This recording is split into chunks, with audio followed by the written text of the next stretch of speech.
Broadcasting from the hills of East Tennessee, you're listening to Justified Radio, where each week we look at one of today's issues through the lens of God's Word. Justified Radio. It's where life meets the Bible. And this is Justified Radio, and David, we are in the hills of East Tennessee. Oh, the beautiful hills. Look outside today. We've got a great view of some trees turning colors, leaves falling, beautiful fall day. Fall's my favorite time of the year. Well, it is mine too, but what I was thinking about as I was listening to the opening play is, coming from the hills of East Tennessee, and what we're talking about and where it takes place at is just as far away from the hills of East Tennessee as you can be. Pretty much removed from any hills at all. But where we are today is one of my favorite.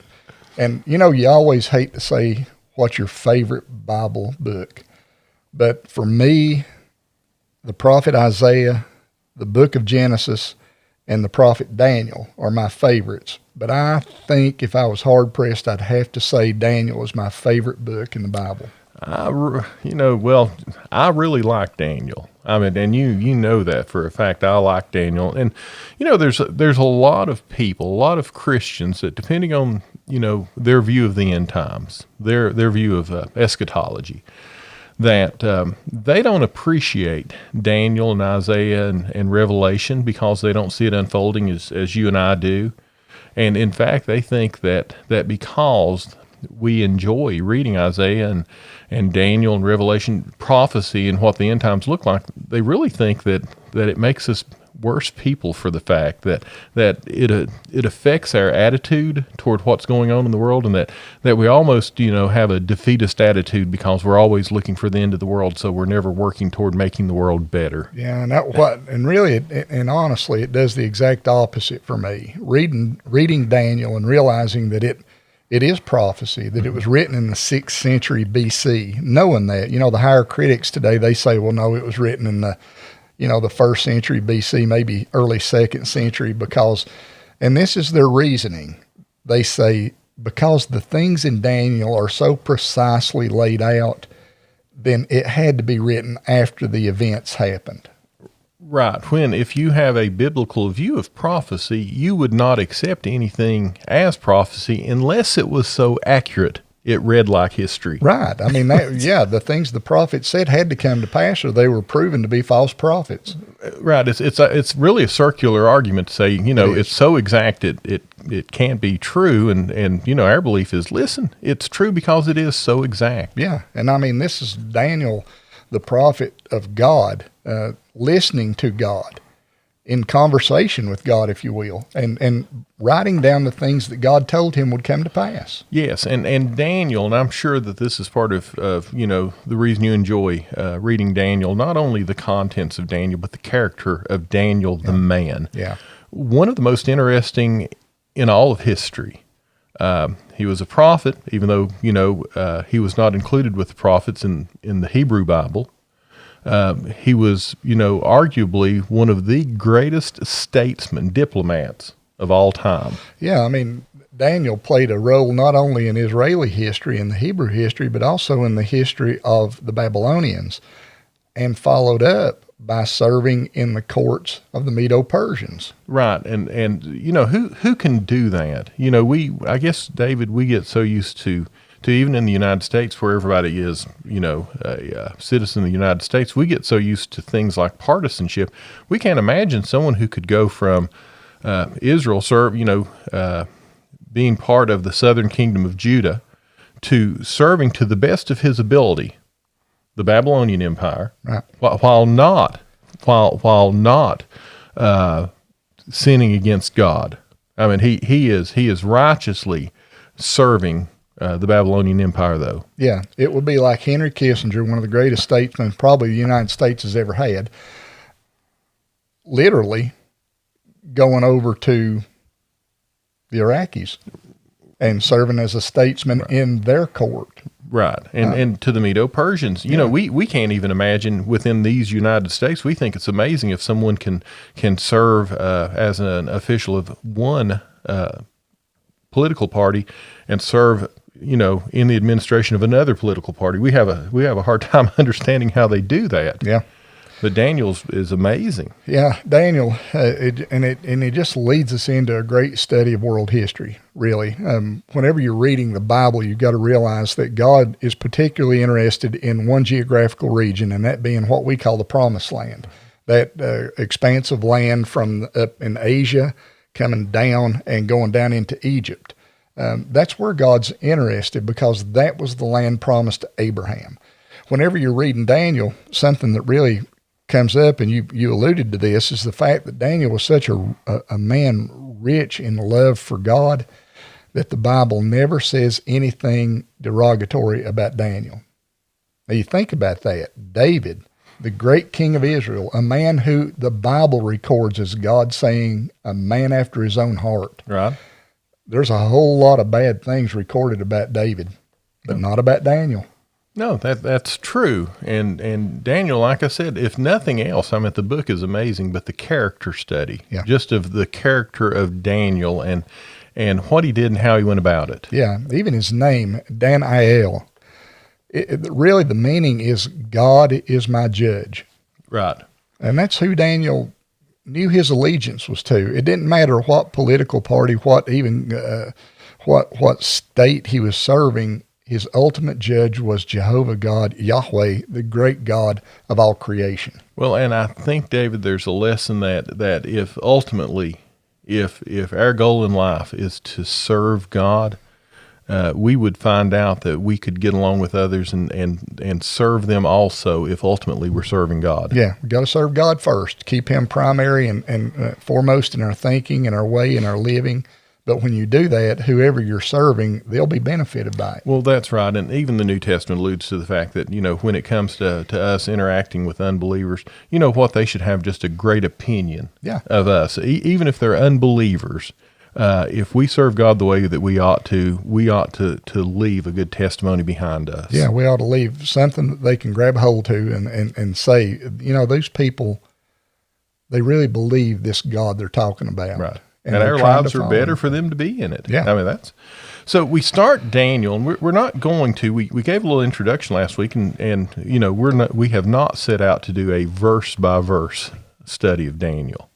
And so what we're going to try to do is we're going to try to do the impossible day and go through the first yeah, first for chapter. Me or Phil, either one, this is impossible. It's almost laughable, but we're going to give it a shot. Yeah, but we're going to do what we can. But we talked last week, as we open up the book of Daniel, we find ourselves in Jerusalem, the southern kingdom of Judah, in 605 BC. Yeah, very precisely stated. In the third year of the reign of Jehoiakim, king of Judah, Nebuchadnezzar, king of Babylon, came to Jerusalem and besieged it. Right.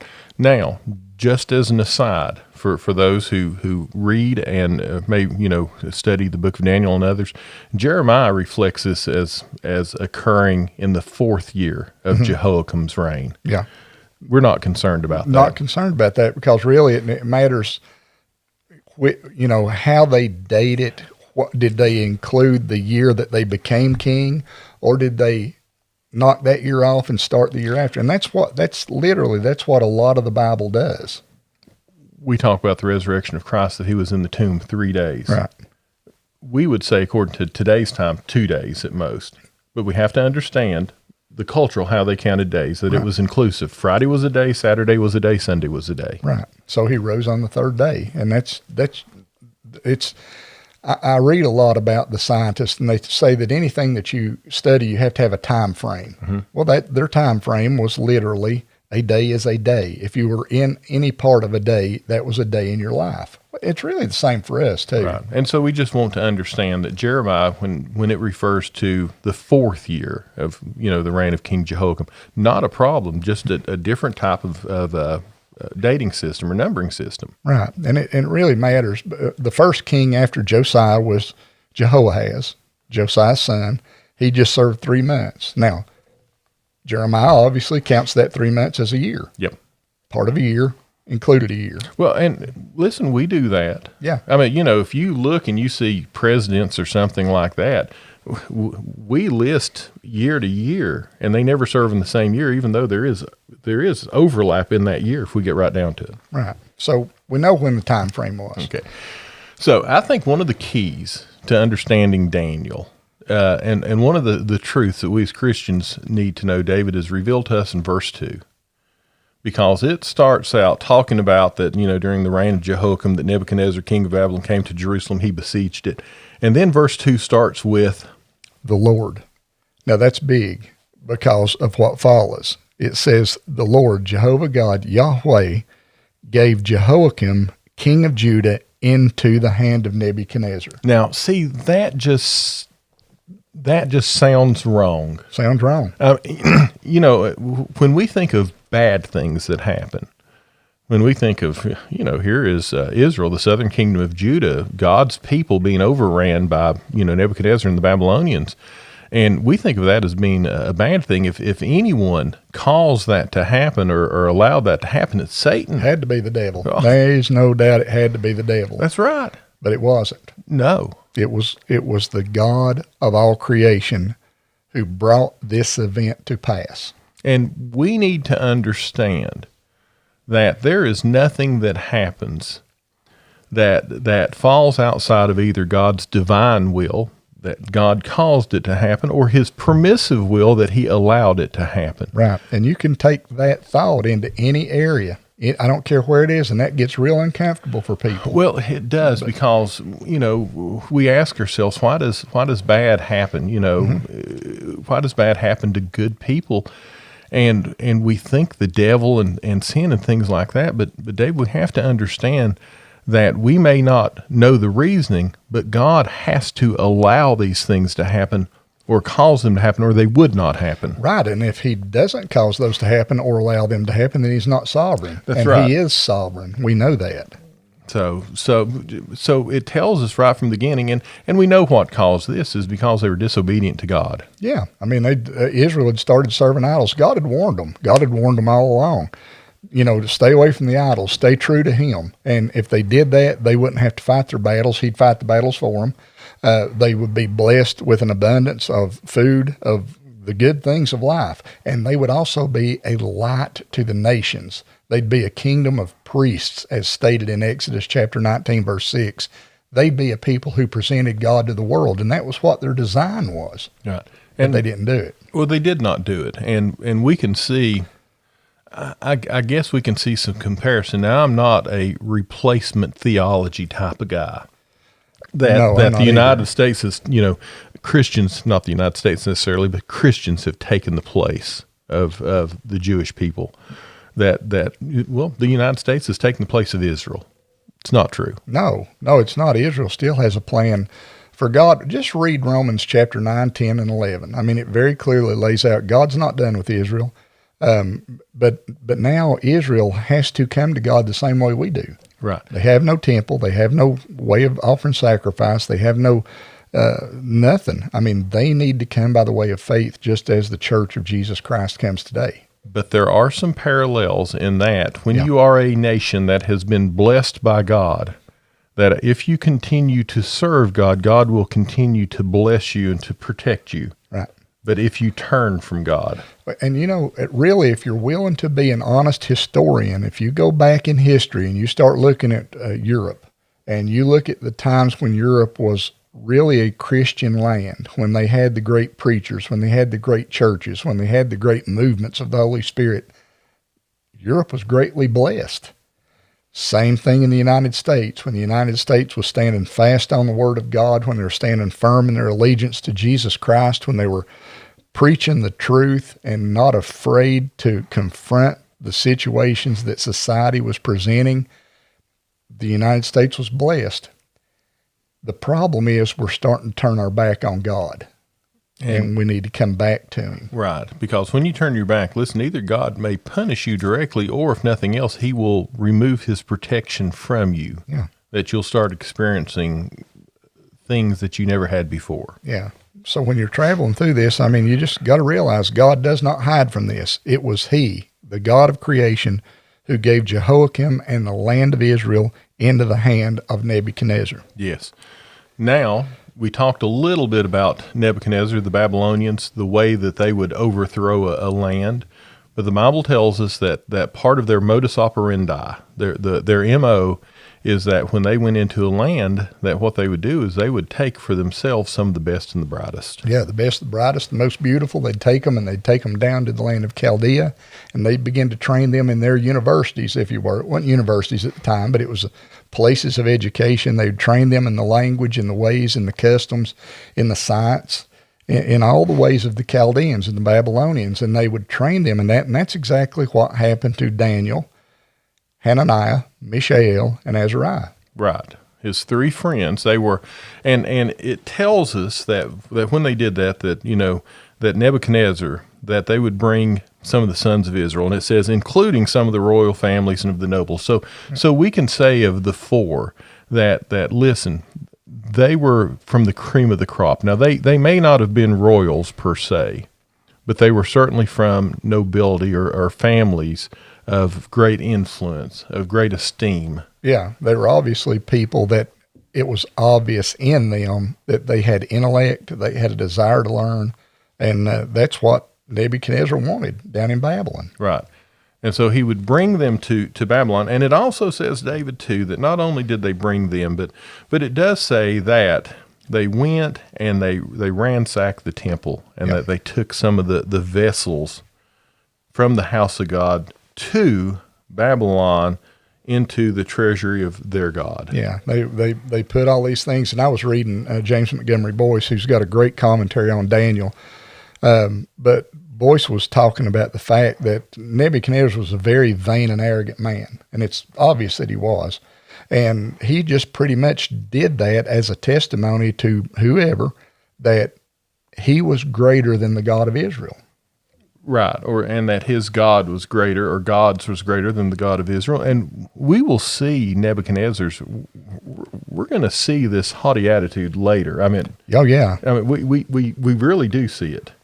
And we're also going to see these vessels yeah, from the temple. We're going to see them later too. Yeah, but bottom line is, when Nebuchadnezzar came in, this began the destruction of Israel. Of Jerusalem and the temple. Now, it didn't happen in 605. It did happen in 586. Right. But in 605, he came in, he took the vessels out of the temple. There was nothing holy left in it. A great change had come to the nation and to the land, and especially to the capital of Jerusalem. Right. And so he kidnaps, if you will, the four young men from Jerusalem. He returns them to the court. And David, he shackles them into his prison and mistreats them as prisoners of war. What book are you reading there? Wait a minute, not? No. I thought that's what you did when you took enemy combatants. That's what we do. We put them down in Guantanamo or somewhere like that. But Nebuchadnezzar had good sense. He just got harvested, if you will, and that's exactly how he thought of it. The best and the brightest and the most beautiful, and he took them down, and rather than doing what you kiddingly said. I did kiddingly. Yeah. I hope, right, read it. I'm joking. Yeah, he started to feed them with the finest food, the finest wine, in the finest places. I mean, he treated these, if we can say it honestly, he treated them like royalty. Well, and I was being facetious, but that's important because Nebuchadnezzar understood that when it comes to trying to change someone, to assimilate them, or, to get them to change allegiances, if you will, not only to their country but to their God, that oftentimes if you treat someone harshly, what you do is you just harden their resolve. Yeah. Christianity, our Christian faith has never spread and is never more apparent than during times of hardship. It's during the easy times that we talk about being blessed, and we always make blessed, it seems like, material. But it's during the times that it seems like God is most richly blessing us that we tend to draw away from God. Yeah, and that's going on in the United States right now. We are a great nation, have been a great nation. Absolutely. But we're turning away from the truth of God and God who is the truth, and we're incorporating, if you will, the false gods of the world into our system. And listen, God will not stand for it right on and on. No, not at all. But the point here is that when Nebuchadnezzar, when he brought them into his court, they were treated like royalty. Yeah, Very well. He wasn't punishing them as being, from another country, that he wanted to use them, and he wanted them to work for him, to serve him willingly. Yeah. And that's exactly what Daniel, Hananiah, Mishael, and Azariah chose to do. But you start hearing something that is most commendable in these. The food that was being offered had probably been offered as sacrifice to the gods, to Aku, as we read, at Nebo. Right.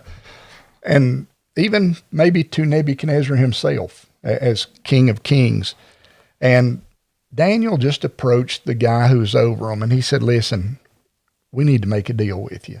Now, I love the way it's presented. Mm-hmm. He didn't go in belligerently. No. He didn't puff his chest out and say, I'm not doing what you tell me. No, he said, listen, just listen to what I'm presenting and see if it sounds feasible. And then he makes the presentation. Daniel said, listen, I know you've got great food for us, and I'm sure he said, we're very thankful for the way you're treating us, but we have allegiance to our God, and he's supreme in our life. He is our sovereign. We bow to nobody but him. So if you would just try us, I know, you're supposed to take care of us, and the king's going to be looking at us to see if you are taking good care of us. But just give it a trial. For 10 days, just feed me, Hananiah, Mishael, and Azariah. Just feed us vegetables and water, and that'll be all. And then look at us after 10 days and see how we look. If we look better than those around us, but if we look worse, then we'll come to you and we'll take the food. Right. Now the mentality, and we have that same mentality in that. I have a daughter. She is a vegetarian. At times she has been vegan, but it always scared me to begin with, because we have in our mind, we have a preconception of what vegetarians look like. Yeah, skinny, emaciated, pale, weak. And this is what the official must have thought as Daniel asked for this, because like David said, this is stuff that's probably been offered to idols. Not only that, but it could have been forbidden foods. I mean, for all we know, they've got pork roast. Yeah, pork roast, maybe lobster tail. I mean, I don't know, no. but obviously it was something Daniel said, no, we don't want to defile ourselves with the food you're offering. So let's make this deal here. The king will never know any difference if it works out the way we think it will. That's right. And if you do see a difference, then we're going to surrender to you, and we're just going to take what you offer. Not going to put you in danger at all. Yeah. And the other thing, as we talk about what the results of this, let's just go ahead and mention the names. Now, you keep mentioning it, rightfully so, but you keep mentioning, Daniel and Mishael and Hananiah and Azariah, they're Jewish names. And David, there's something in particular that a lot of people don't realize about those names given to those four young men. Yeah, the names that their names were changed to. Daniel became Belteshazzar, which means Baal, protect the king. Now, Baal was a false god. I mean, there's no doubt about that. But Daniel's name itself was God. Elohim is my judge. Right. And Elohim, El, is the great God. Now that name is used for other gods, even in the Bible. But when it was used by Daniel, it was very clearly talking about the God who is all powerful and over all things. Right. And so Daniel and Mishael and Azariah and Hananiah, every one of them had something in their name that referred to the God of Israel. Yeah. Hananiah. I wrote them down in my Bible. They're in, like if you've got a John MacArthur study Bible, or Phil has I have a Baptist study edition. W.A. Crystal. Most any good study Bible will have these listed. Daniel, his name became Belteshazzar, which meant Baal protect the king. Hananiah, whose name meant the Lord is gracious, the God of Israel is gracious, his name was changed to Shadrach, which meant command of Aku. Mishael, whose name in the Hebrew meant who is like the Lord, who is like Jehovah, whose name was changed to Meshach, which means who is what Aku is. And then finally, Azariah, whose name in the Hebrew meant the Lord is my helper, his name was changed to Abednego, which means the servant of Nebo, or as Phil's study Bible said, servant of the shining one. Right. And so I guess it's important. It's not only do they, want to assimilate them into Chaldean culture or Babylonian culture with the food, the education, everything like that, but they won't so far as to take their names, their identity, and change their very identities from the God of Israel to their gods. Yeah. I think even us, we need to remember that, when we say Shadrach, Meshach, and Abednego, that's the Chaldean names. Right. We need to get more accustomed to the Hebrew names, Hananiah, Mishael, and Azariah. And that's just a little pet peeve of mine, but anyway, it's valid, I think. So, but Daniel wrote the book that bears his name. Yeah. He always referred to himself as Daniel, but right. he didn't always refer to them right. by their Jewish names. Yep. Now, there's another lesson here, and is that Daniel honors God, because I think there's a point. And I remember preaching a series through this entire book, and it took forever, David. It should. And it should. Yeah. And probably could have taken longer. But there's a lesson to be learned that's revealed to us in chapter 1 and applies to our lives. And this is that if we honor God, God honors us. Yeah. And Daniel honored God when it came to his diet and what he was drinking, when it came to observing the law of Moses. Yeah, and because of that, God gave him great wisdom. God gave him great intellect. God even blessed him with the ability to, which would come in very handy later, to interpret dreams. Right. God was working mightily in Daniel, Hananiah, Mishael, and Azariah's life because they were being faithful to him. And God took this diet that everyone, as far as the official, Nebuchadnezzar's official, took this diet of vegetables and water, and at the end of that 10-day period, they were just as healthier than... The Bible says fatter in flesh. Yes. But, I mean, that's not a derogatory way. It's just saying good. they were healthy. No, it doesn't. It means you're in great shape. I'm in great shape. We're not. But we're fatter in flesh. But they were. Yeah, they were doing very well on that limited vegetable and water diet. They did great. And so they, in fact, it says that he found them 10 times better than all the magicians and conjurers who were in his realm. Yep. And then we end chapter 1, that Daniel continued until the first year of Cyrus the king. It just tells us on the beginning just how long, when we talk about Daniel's service as a diplomat, just how long. Yeah, no less than 70 years. Right, because Cyrus came to power, I think, 539. 539, and most people will date it around, when he was really sending the people back and everything, about 535, which was the 70 years. Right. 605, the beginning, 535, when they were being sent back. Oh, by the way, that 70 years, mark that down, that's going to come to play again later. Yeah, it is. I mean, and not only does it, well, we'll get there. No, yeah. but so go it's ahead, just this exciting stuff. 70 years. Yeah. But I love the fact that even back in verse 17, it says, these 4 youths, God gave them knowledge and intelligence in every branch of literature and wisdom. Daniel even understood all kinds of visions and dreams. You can look at Daniel and you can learn something that we need to remember as what somebody says about us. They'll say we're fundamentalists. Many say we're anti-intellectual. Many say we're anti-science. We should be a people who embrace the hard sciences, knowing that God has the ultimate answer to the deep questions of the scientific realm. Yes. I mean, we know that. They talk about us and they say, well, we believe in a God of the gaps. No, we believe in a God who knows the things we don't understand yet. And if we'll stay true to God, He'll allow us over time to learn the things. We've got to catch up to God. He doesn't have to come back to us. And this is my thinking. And I've gotten to be so careful with titles, with because frankly, I would reject if I would reject being described as a fundamentalist. I would kind of embrace being an evangelical, but sometimes that's misused. So I'm careful.